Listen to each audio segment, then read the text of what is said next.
গুনছে পুরো বিশ্ব। কারণ রাশিয়ার প্রেসিডেন্ট ভ্লাদিমির পুতিন ঘোষণা দিয়েছে, তৃতীয় বিশ্বযুদ্ধ শুরু হলেই তারা পারমাণবিক বোমা ব্যবহার করবে। আর পৃথিবীর মধ্যে সবচেয়ে বেশি পারমাণবিক বোমা আছে রাশিয়ার হাতে। আর এই পারমাণবিক বোমা কতটা ভয়ঙ্কর তা আমরা সকলেই জানি। দ্বিতীয় বিশ্বযুদ্ধ থেকে শুরু করে এখন পর্যন্ত অসংখ্য দেশ অসংখ্য পারমাণবিক বোমা তৈরি করেছে। তবে এ যাবৎকালের সবচেয়ে ভয়ঙ্কর বিধ্বংসী বোমা হলো জার বোমা, যেটা রাশিয়া তৈরি করেছে। রাশিয়ার তৈরি এই বোমা জাপানের হিরোশিমায় ফেলা বোমার থেকেও 4000 গুণ বেশি শক্তিশালী। আর এই বোমাকে অনেকে পৃথিবী ধ্বংসকারী বোমা বলে থাকে। এই বোমার বিস্ফোরণ ঘটানোর সময় সেই বোমারু বিমানের ফিরে আসার সম্ভাবনা ছিল খুবই কম। আর বিস্ফোরণ ঘটিয়ে যে বোমাটি পরীক্ষা করা হয়েছিল সেটা ছিল সাইজে অনেক ছোট, তাই বোমারু বিমানটি বোমা ফেলে ফিরে আসতে পেরেছিল। তো বন্ধুরা, আজকের ভিডিওটিতে আমরা আপনাদের দেখাবো রাশিয়ার তৈরি জার বোমা এবং এর ধ্বংসাত্মক ক্ষমতা কত।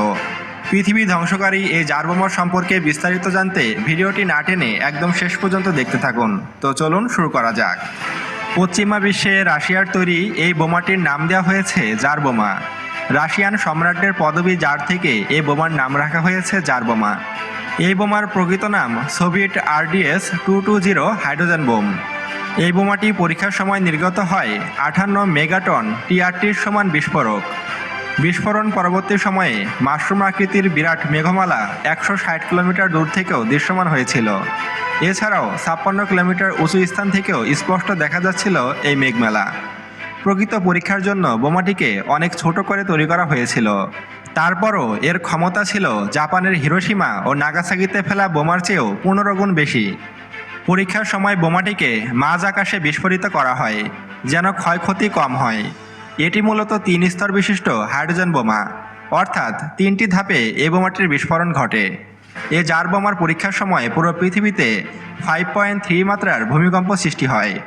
অর্থাৎ এই বোমাটির পরীক্ষার সময় পুরো পৃথিবী কেঁপে উঠেছিল। ছোট সাইজের এ বোমাটিরও এত ক্ষমতা দেখে রাশিয়ার বিজ্ঞানীরাও অবাক হয়ে গেছিল। পৃথিবী ধ্বংসকারী এই বোমাটিকে রাশিয়া যদি কোনো দেশে ফেলে তাহলে সে দেশ পৃথিবীর মানচিত্র থেকে মুছে যাবে। আর পুরো পৃথিবীর ভারসাম্য নষ্ট হয়ে যাবে। পুরো পৃথিবীর 90% জমি নষ্ট হয়ে যাবে। রেডিয়েশনে ভরে যাবে পুরো পৃথিবী। মানুষ ঠিকমতো নিঃশ্বাসও নিতে পারবে না। এতে করে পৃথিবীর বেশিরভাগ মানুষই মারা যাবে। খাদ্য অভাবে মারা যাবে আরও 50% মানুষ। এই ধরনের মোট 30টি বোমা আছে